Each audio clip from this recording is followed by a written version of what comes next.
Again, my name is Guillermo Rogel, and I am the Legislative and Government Relations Advocate with Front and Centered. This is now, I think, going to be my fifth legislative session with the coalition. And I'm really excited for a lot of reasons. There is a lot of new members of the legislature coming in. That is going to be a new opportunity to educate folks on what a just transition could look like here in Washington. And what are some of our policy solutions that we could now push forward with a new governor really coming into headed to the governor's mansion? So I'm going to be joined by some front and centered staff, by some of our community coalition members. And again, you all have the opportunity to ask questions. And we'll be doing our best to answer those in our chat, and then also making room for some verbal answers towards the end, depending on how much time we have available. So here's what our agenda looks like. We'll be doing a quick rundown of what legislative session looks like, followed by CURB, some of our right to energy campaign work, our budget priorities, followed by the question and answer. So the folks that will be joining me today, Nico Wedekind, he is our policy counsel and lead on CURB. Mariota Risingham, our clean energy policy lead, departing here in about a week. So, but we have Mario here to give us a full rundown on our energy campaign. And then Michael Pitschek on our environmental justice analyst. Michael will correct that later. So just a quick overview of who Front and Centered is. We are a coalition of about 70 community-based organizations all across the state of Washington. Now headed into our 1 decade of Front and Centered existing this year. But our mission really sits at the intersection of equity, environmental, and climate justice. And we work with frontline overburdened communities to work on policy solutions, on budget solutions, that will help us move towards a just transition here in Washington state. And that's a phrase that you'll hear us use quite frequently today, a just transition. So I want to make sure that we are actually defining that for folks that are joining here. But what we believe in is that we fundamentally need to shift the way that our economy works right now. The way that we are operating in this capitalist structure really is based on extraction, on exploitation of labor, on the digging, burning of fossil fuels. And that is really affecting a lot of communities across the state, but in particular, what we define as overburdened communities, frontline communities. Those are the communities that have the highest level of pollution, that have least economic opportunity. And that really means lower life expectancy. More exposure to this kinds of pollution means folks are having different respiratory issues, different cardiovascular issues that affect that life expectancy. And there's a resource that we can share with you all. Some of you here might be really familiar with it, but that is the Environmental Health Disparities Map, which shows all of these different factors that impact different communities that affect that life expectancy. So what we believe in is that we need to uphold the right to self-determination. Communities really need to have a say in their collective future. And that means informing the legislature, informing their local governments, and really getting together with their communities to determine what it is that they need in order to not just survive, but also thrive in their communities. We need to move away from fossil fuels and any kind of infrastructure investments that encourage the use of fossil fuels. We also need to equitably redistribute resources and power. So that's taking a look, for example, at the state budget and how different resources are allocated and what those resources can do to empower communities to be more climate resilient. Build what we need now and invest in that work. Create meaningful work. So when we're talking about different economic opportunity, it's making sure that it's dignified work that is not harming folks' health. and that they're able to really contribute to their communities in the ways that they want to. We also want to require regenerative ecological economics, retain culture and tradition. And then also the last one is really ensuring that this is, as much as this is a Washington state briefing, we are all connected locally, regionally, nationally, and internationally. There are groups like Front and Centered working in different states, working in different countries, because we know that we don't just exist in a silo. If we are going to be moving away from fossil fuels, if we are going to be building a better economy for all, this is going to take more than just the coalition that we have here. And so that is building solidarity with folks in different spaces.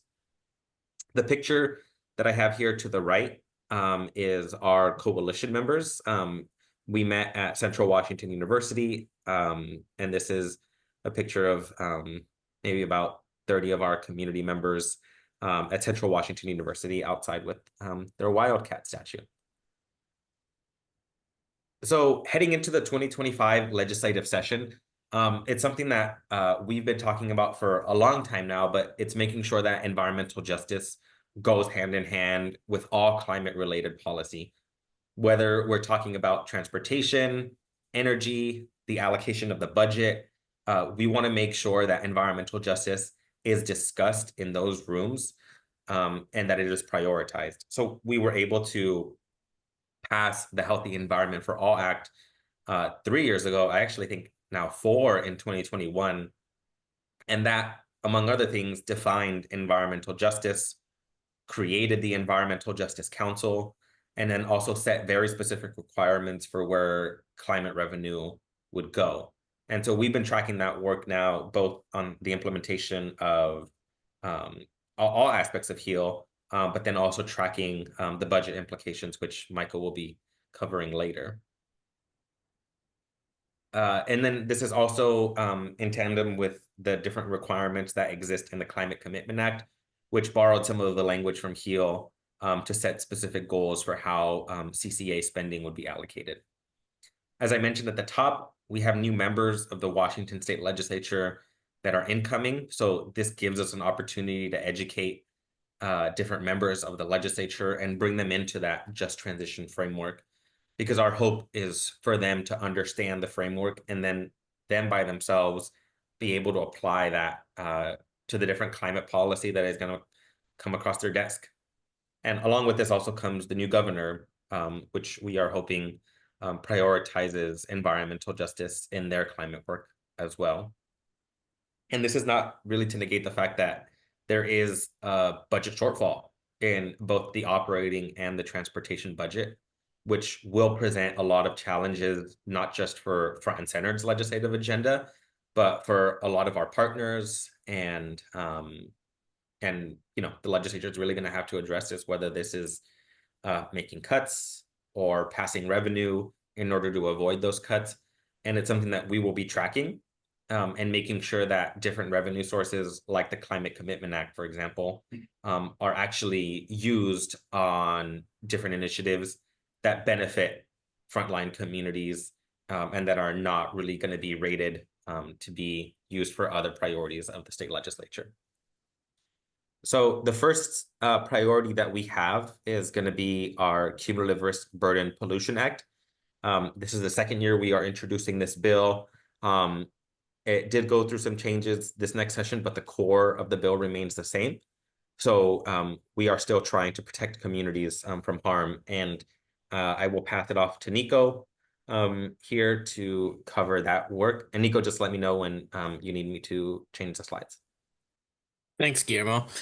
Yeah, so the CURB bill, of which I think many of you are all familiar with from last year, is an attempt to address pollution at the source, recognizing that certain communities face an unfair burden in terms of the amount of pollution they're exposed to. Right now, we tend to deal with a more risk-based burden, which we'll get into a little bit later. But the concept of cumulative burden is, again, just that there's unequal environmental conditions in which certain communities face that may worsen the health of a community.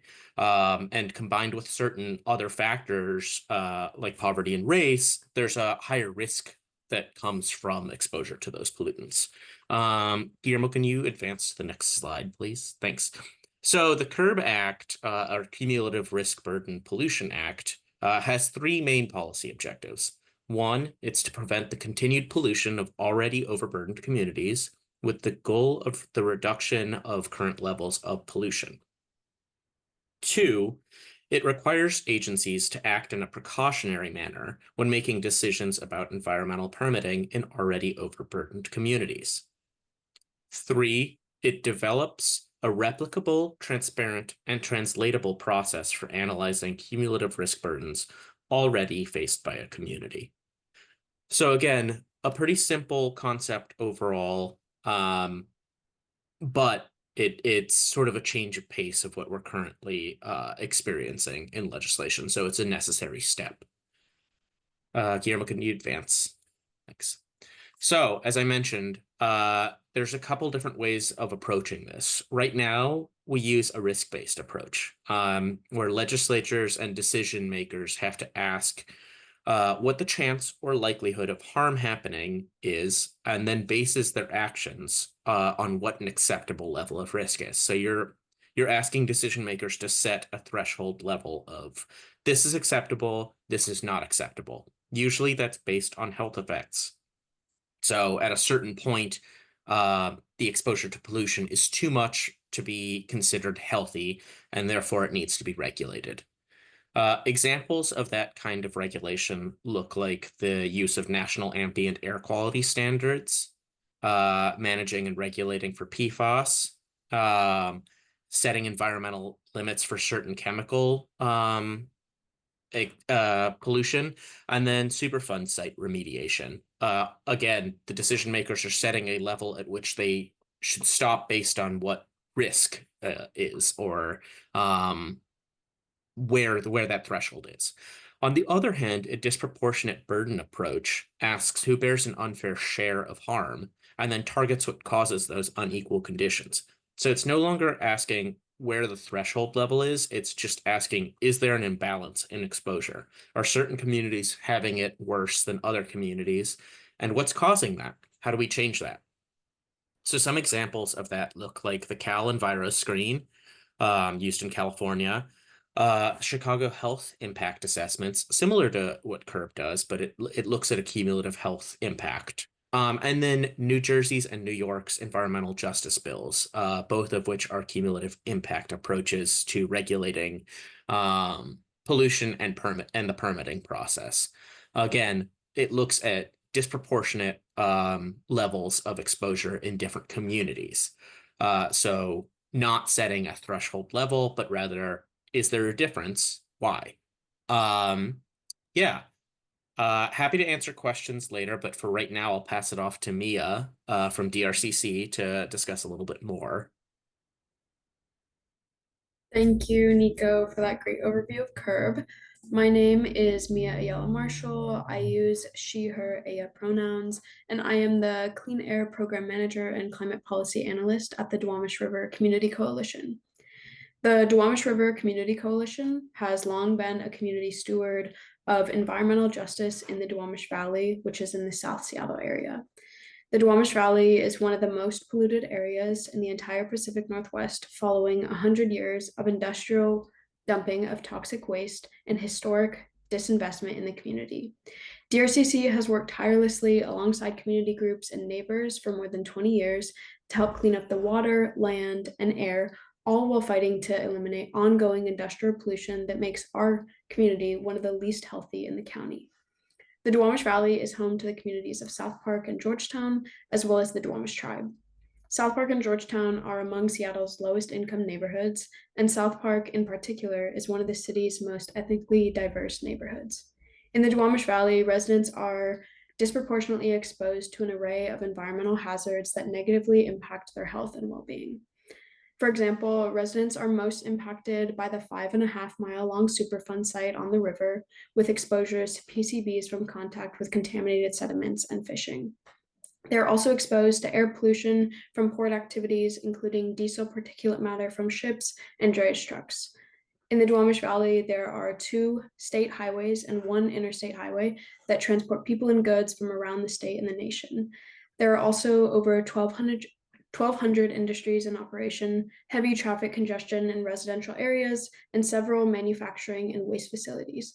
Additionally, South Seattle is home to 2 international airports, the Seattle-Tacoma International Airport and the King County International Airport, which emit ultrafine particulate matter and utilize leaded aviation fuel. These cumulative burdens that my community faces has led to adverse health outcomes, including a life expectancy that is 8 years shorter than the Seattle average and 13 years less than wealthier, wider neighborhoods like Laurelhurst and North Seattle. Additionally, in the Duwamish Valley, we have the highest rates of childhood asthma hospitalizations in the county. On the Washington Health Disparities Map, the DV ranks at the highest level, or level 10, for diesel particulate matter, exhaust emissions, PM 2.5, concentration, proximity to heavy traffic roadways, toxic releases to air from facilities, and it goes on and on. Right now, the business as usual permitting process does not acknowledge the cumulative burdens that communities are already facing, like the impacts I just described, and it doesn't establish any new ways to prevent harm from being perpetuated. Business as usual also means that industries can pay for a permit, which allows them to pollute. This is a false solution. The Cumulative Risk Burden Pollution Act, or the CURB, requirement for agencies and project proponents to pay attention to environmental justice concerns if a project is located within a pollution burdened community like the Duwamish Valley would be incredibly impactful to the health and well-being of my community and the environment.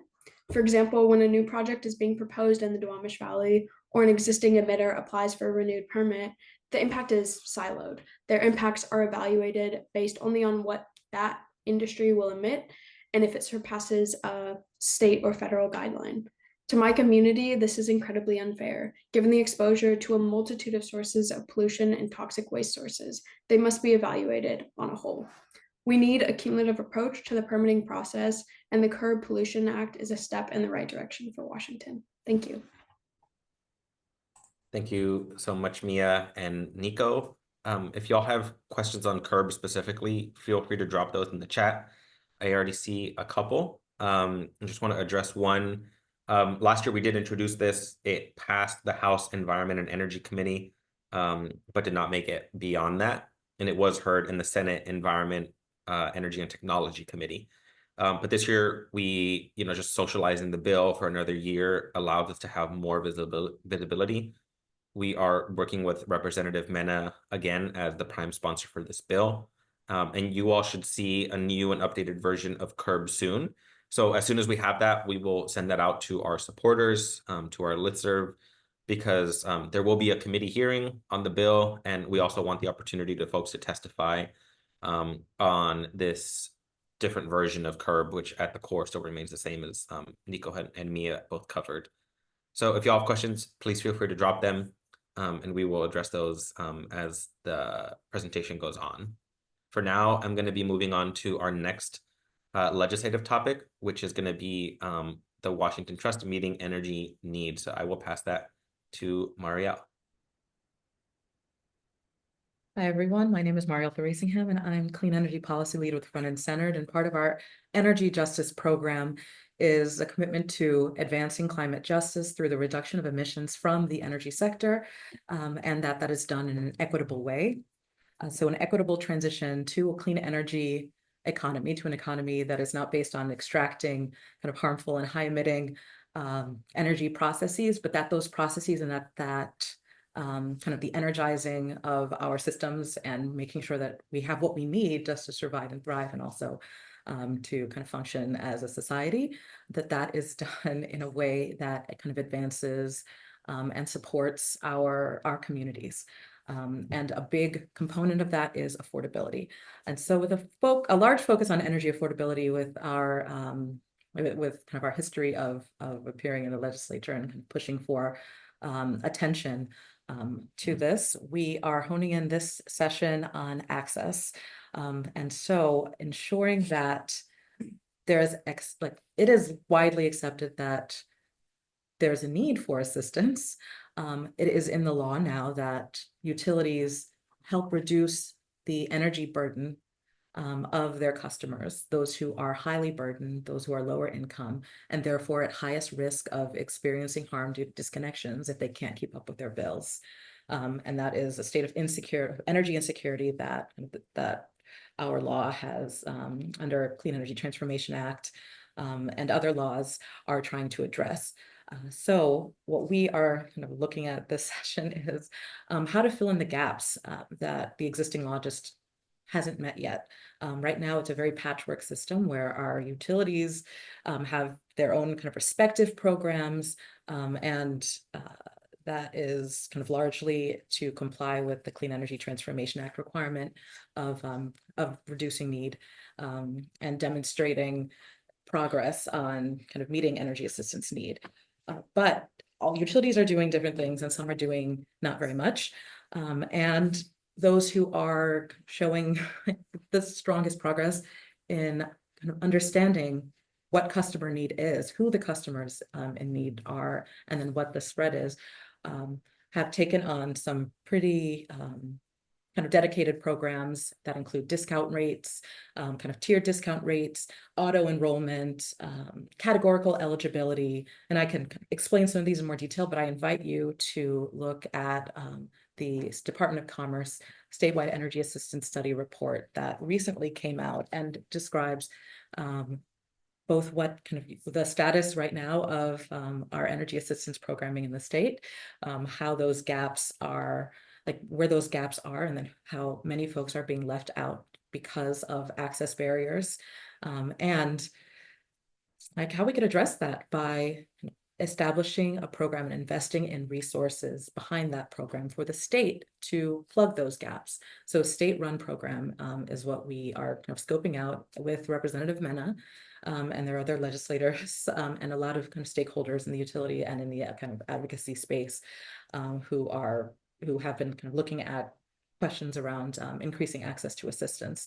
And so the idea that we are getting behind in looking at this Commerce report and seeing which of these recommendations could be applied are bringing those standards into the law. So a statewide program to fill the gaps in meeting energy need. And a statewide program to fill the gaps in meeting energy need, particularly where utility programs and other existing assistance programs aren't. Broader outreach, multiple access points to meet different kind of households where they are and facilitate their kind of connection to and participation in assistance programs.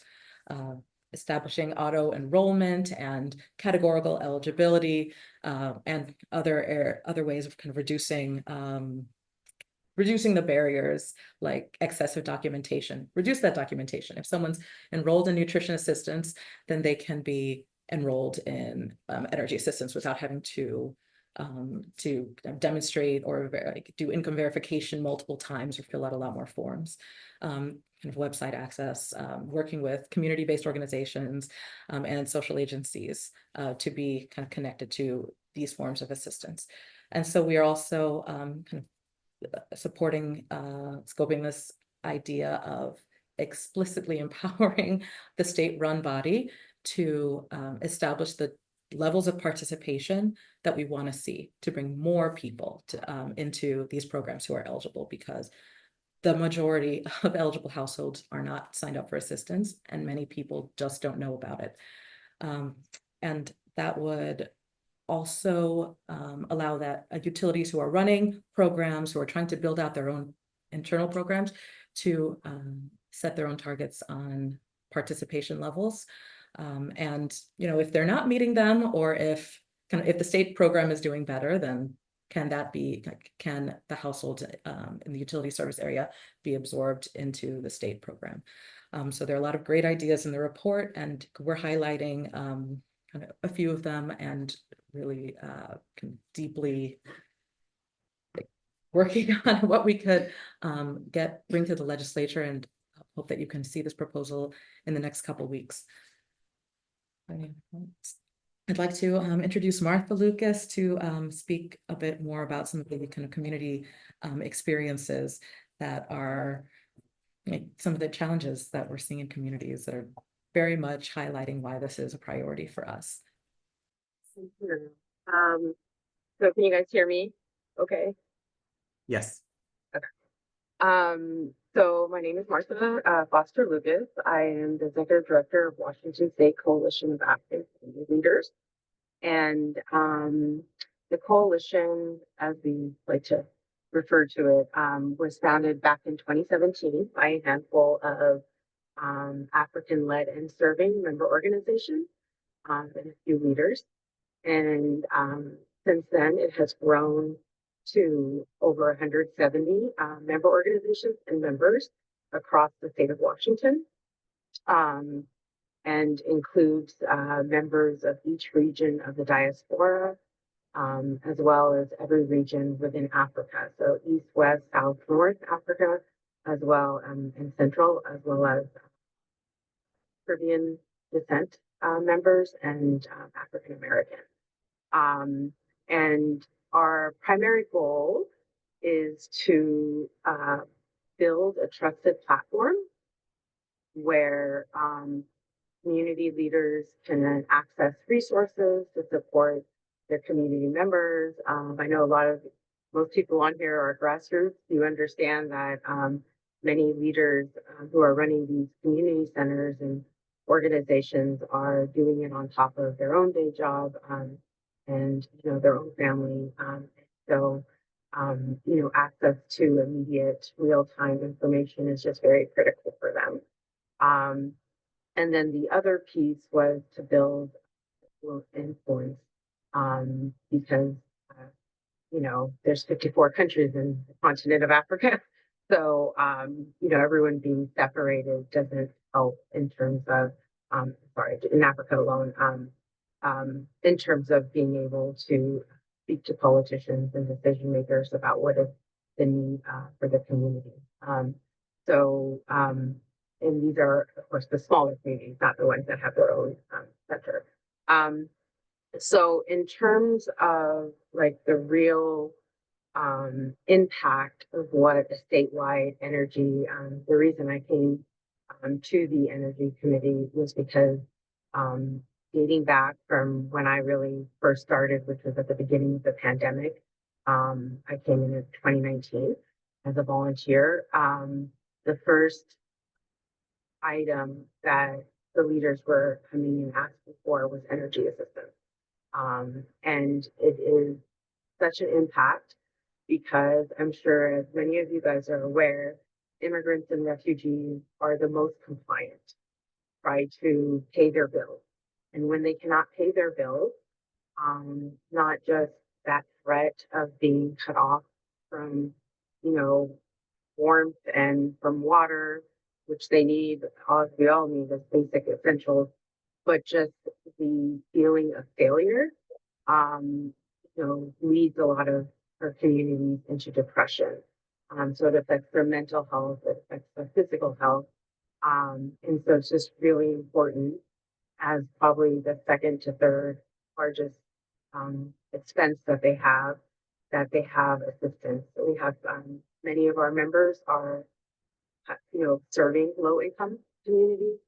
And just to give you a real example, a human example of how this impact has happened, just the other day in our WhatsApp social media platform, one of the leaders had posted that there's a community member who had a baby and, came home with a sick baby and came home to $3,300 worth of energy bill with her water and the threat of being cut off from her electricity and water with 3 kids, a single mother. So we're all trying to chip in because this leader, who is actually a former referral supervisor at a community health clinic, exhausted every single program and every nonprofit that sometimes has money for energy assistance. No one could help this Kenmore mother. So we know that the programs do exist. We also know how grassroots and social agencies run out of money. just depends on the timing of when you contact people. And so to wait 60, 90 days when you have a shut-off notice is unacceptable. And, to do such a, for a life event that any of us can go through, or sick relative, that you go and you assist and you get behind.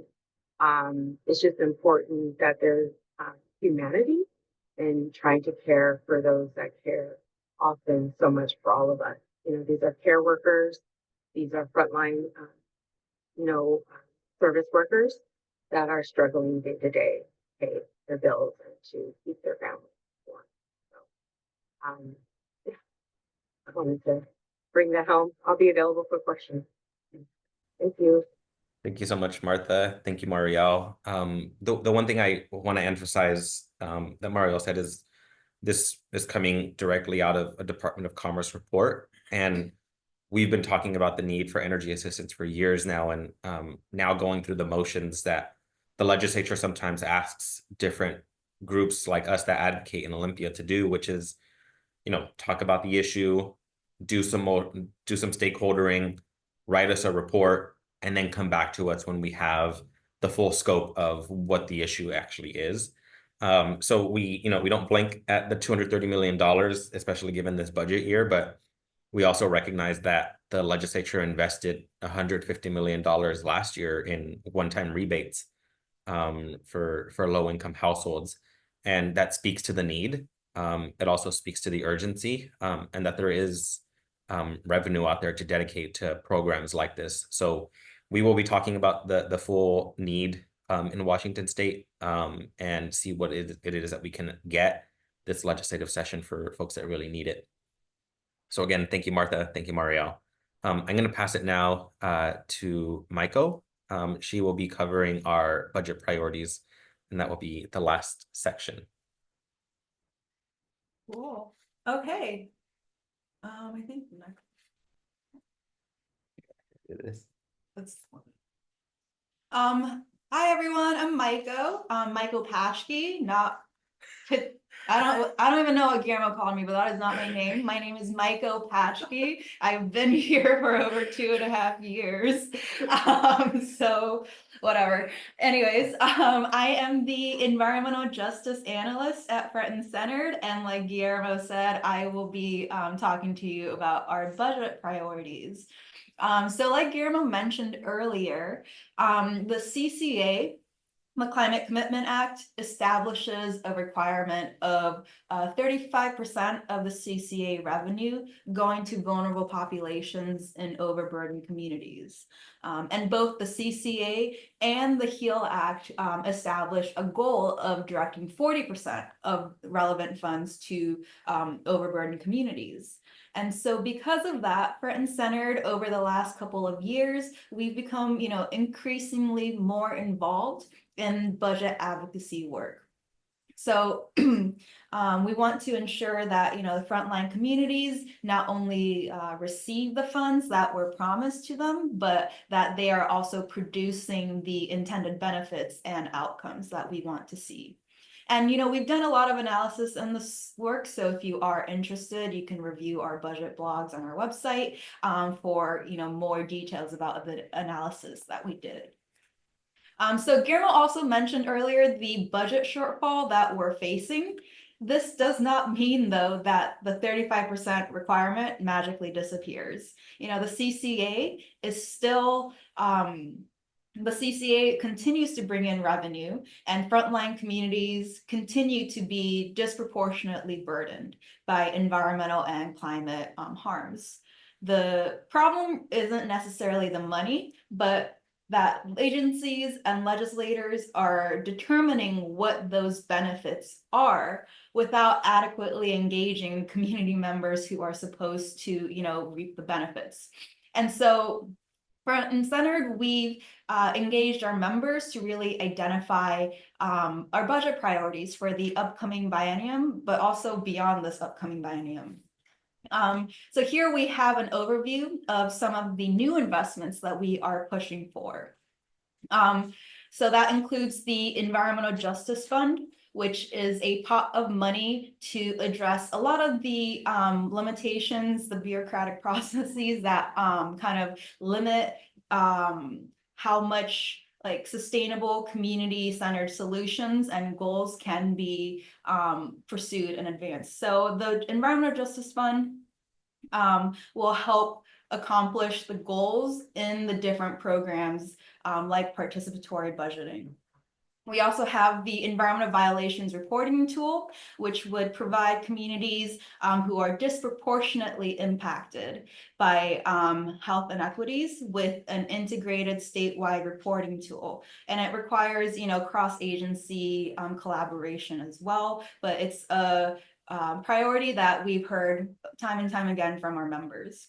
And then we also have the Community Climate Land Acquisition Fund, which is a pot of money to support acquisition of community-controlled land and the management of such land. We reviewed Governor Inslee's proposed budget, and his budget includes funds to explore the environmental violations reporting tool, but it does not include funds for implementation of such a tool. And the Environmental Justice Fund and the Land Acquisition Funds were not included in the proposed budgets, which means we have more work to do at the House and Senate. And then next slide, we also have the following recommended continued investments, which includes a statewide network of community assemblies, ongoing capacity building fund, and participatory budgeting. All of these are integral to establishing, community collaborative governance in Washington State. And so what we're asking for is continued ongoing funding for these three programs. Again, community assemblies, capacity building, and participatory budgeting. We have found capacity building funds for federally recognized tribes, as well as ongoing funding for participatory budgeting. We're still asking for capacity building for overburdened communities, as well as the statewide network of community assemblies, which we have piloted this year, and we've seen really amazing results from. So those are some of the budget priorities. Again, like the rest of us, if you have questions, feel free to put them in the chat, but I will pass it back to Guillermo. Great. Thanks, Michael. Yeah, and thanks everyone who presented today. We are answering questions here in the chat. If we don't get to all of the answers today, we will be sending out some notes for folks that really want to get the responses. Some of these I think will take a little bit of time just to check in with staff.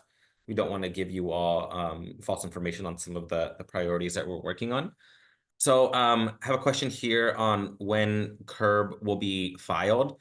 So we're hoping either sometimes this week or next, once it goes to the code revisor's office.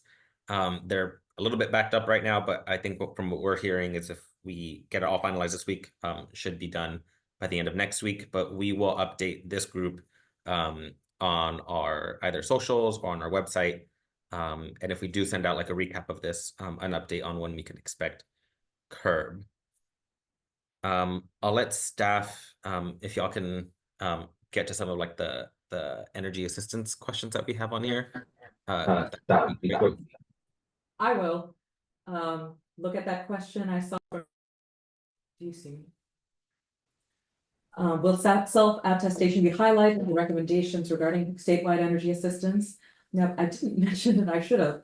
It's absolutely what we think would be kind of a critical component of increasing access to assistance to this, any form of bill assistance or assistance programming.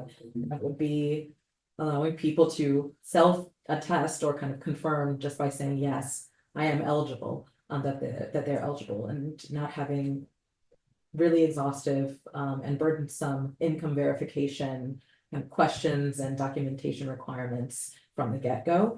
And that verification actually happened kind of later and through as much as possible kind of reduced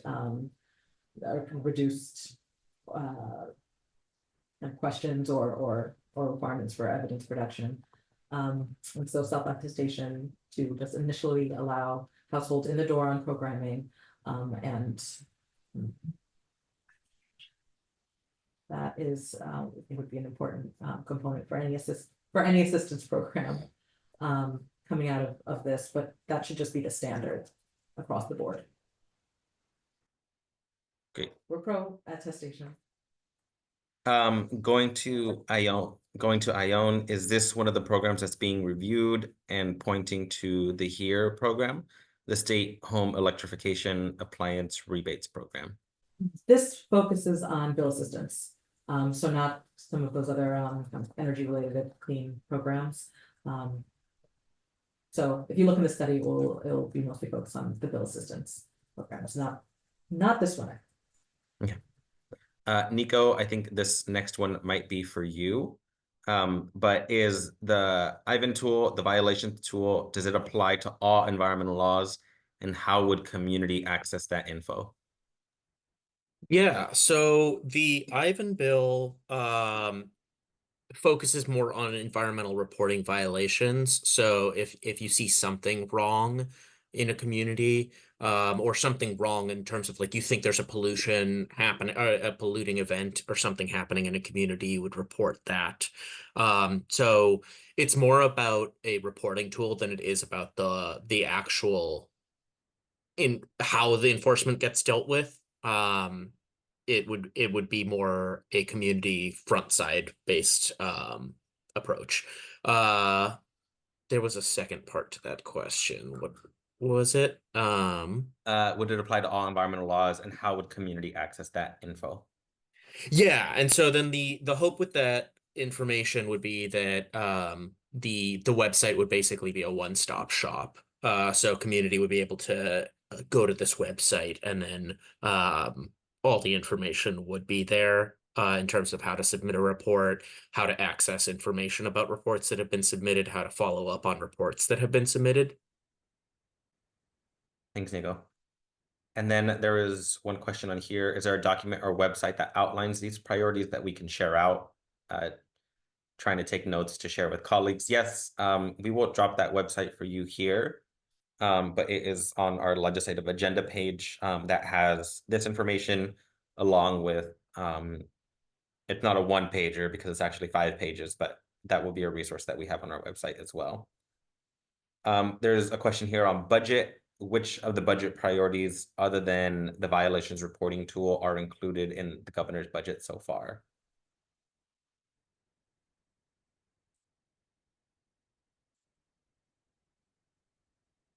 We will get that answer to you because, yeah, we'll get that answer to you here shortly.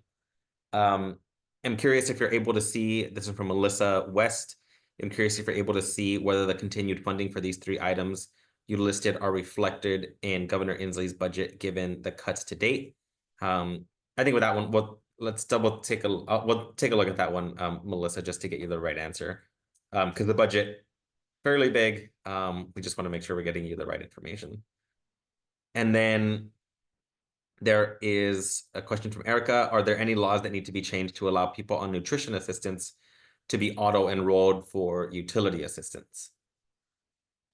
I think there is a request right now from the Nutrition Assistance Program to legally be allowed to share information about enrollees or about participants in the program with other agencies, including the Department of Commerce or state agency who could run the energy assistance program. So legally it is not super straightforward, but there are means of getting there. Thanks, Marielle. So that is it. Maria and Melissa, we will get you the answer to those probably after this is over. So just thank you for submitting that, and we'll get you that answer. But I think that might be it on the question and answers. Oh, okay, wait, I see one more from John. Could the energy assistance program also be synced up with weatherization assistance for income verification? I think it could, and this has not been scoped out, but I think it's possible, and that there's an absolute opportunity that kind of should be explored, and hopefully move forward with.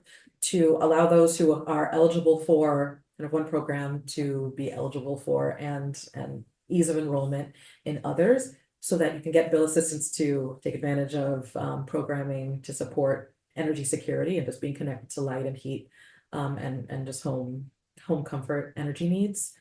And you can have access to the weatherization programs for which you are eligible, and access to appliance rebates, and the whole slew of clean energy benefits will be as available and as kind of facilitated in terms of access to communities of concern, to lower income eligible households, highly burdened households, because so many things that relate to actually reducing, like increasing efficiency, and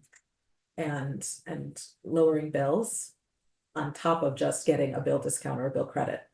And if those could be integrated, I think that'd be great, but that is not a focus of the current proposal at this stage.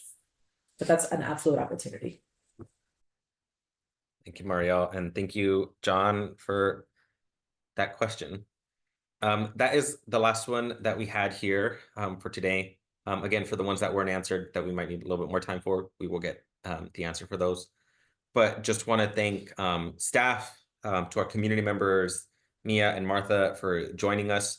Our session starts here in about 6 days, and we will be sending out updates to our members, to our supporters, depending on what actions are out there for folks to show support for some of these items. And then there also is an opportunity for feedback. So if you all are stakeholders, if you all are partners of Front and Centered, and as legislation drops, we know that details matter, and we want to hear from you. So as much as we want to get that support out there, we also just want to work collaboratively and see what is the best way that we can move forward with some of these pieces of legislation, some of these budget priorities. But yeah, just want to thank you all for joining. Good luck to all of you that are running different legislative priorities this session. It will be hard. It will be slightly chaotic, but just happy to see. I think we had over 160 people here at one point, and just happy to see that level of support for our legislative briefings. And yeah, stay tuned for our updates. Sign up for our newsletter and updates at our website that James has dropped here in the chat. Yeah, thank you all so much for joining, and have a good afternoon.